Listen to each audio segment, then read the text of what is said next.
नागो भाई खट मीठी जवानी के चिखैबो ना चिखैबो ना आ एह बबुआ के खुश क के जइबो ना सुंभा में दोबारा फेरू आइबो ना एह बबुआ के खुश क के जइबो ना अरे सुंभा में दोबारा फेरू आइबो ना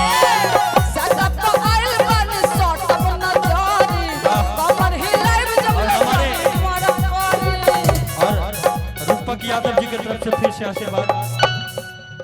खट मीठी जवानी के चिखैबू ना बबुआ के खुश क के जइबू ना अरे सारा में दोबारा फेरो आइबू ना बबुआ के खुश क के जइबू ना अरे सारा में दोबारा फेरो आइबू ना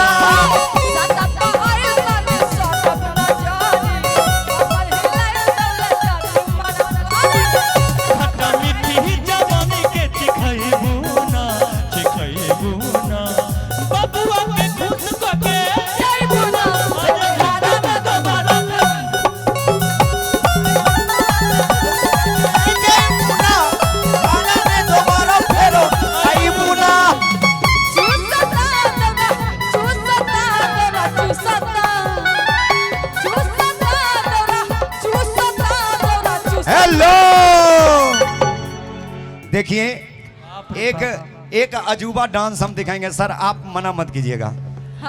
आपके जो ड्राइवर साहब हैं हम चाहेंगे थोड़ा सा वो डांस, अजूबा डांस आप नहीं देखे सर। आइए राजू जी आइए सर आइए। ये शिवेश जी के ड्राइवर हैं, एक बार जोरदार ताली बजा दीजिए। अच्छे आज सिंगर बहुत खतरनाक है, ये गाते हैं तो फिर माइक फट जाता है। एक गाना गईबे किए हैं अभी तक, अनहरिया में टिप देता। आइए इनके डांस पे हंसिएगा मत, खाली ताली बजाइएगा। आइए सर। लेकिन जिस दिन मेरा स्कॉर्पियो एक्सीडेंट हुआ था भैया, हाँ उस दिन ही दूसरे गाड़ी में थे। हाँ मधेपुरा में हमारा स्कॉर्पियो काला वाला एक्सीडेंट हुआ था, उस दिन ही पीछे दूसरे गाड़ी में थे। इनको और हमेशा हम डांटते रहते थे कि आप गाड़ी स्पीड मत चलाइए, तो ये बोलते हैं पीछे से आए जब दूसरे गाड़ी से, तो हमको बोले बहुत अच्छा हुआ कि हम आपका गाड़ी नहीं चला रहे थे। सर इनको बोलिए सुंभा बोलने के लिए, बोलिए सुंभा। सराय रंजन अच्छा गाइए सर, ये डांस अजूबा करते हैं। एक बार ताली होनी चाहिए इनके लिए, जोरदार तालियां। वाह 15 को कैमरा लगा है, फेमस हो गया तो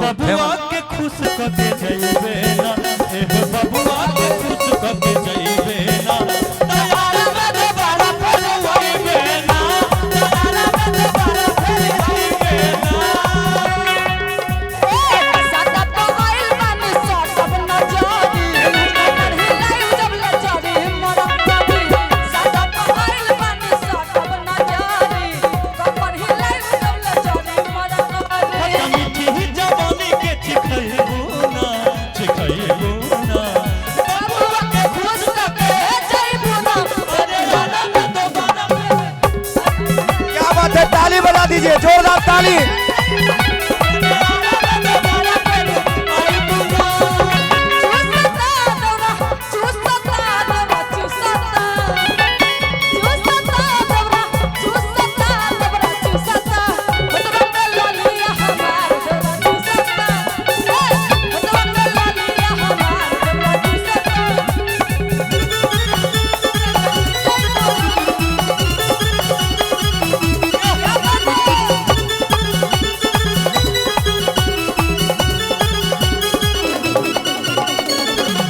वाह सर आप कहीं कोचिंग भी चलाते हैं डांस का, सिखाते उखाते नहीं हैं?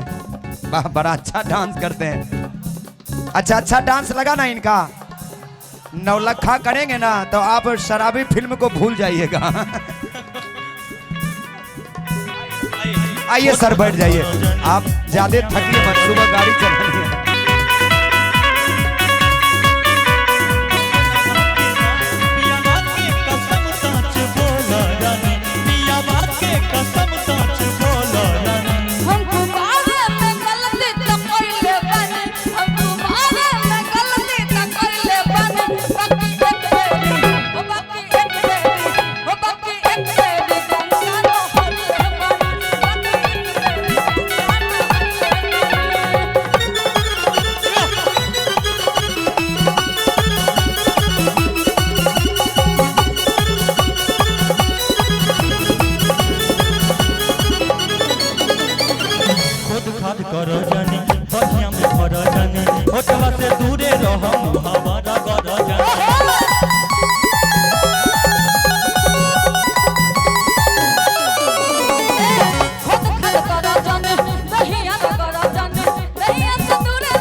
घर के त बात हवे गोरी अब एक कैसे कर छुप चोरी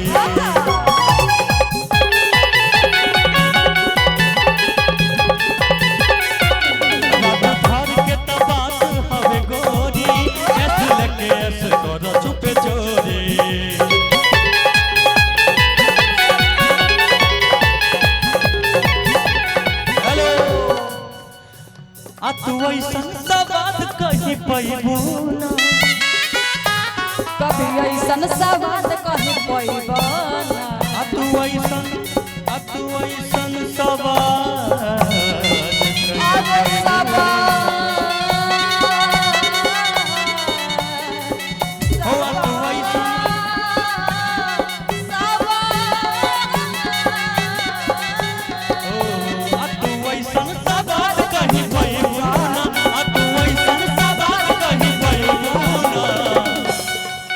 अरे बबुआ के खुश करके अरे यार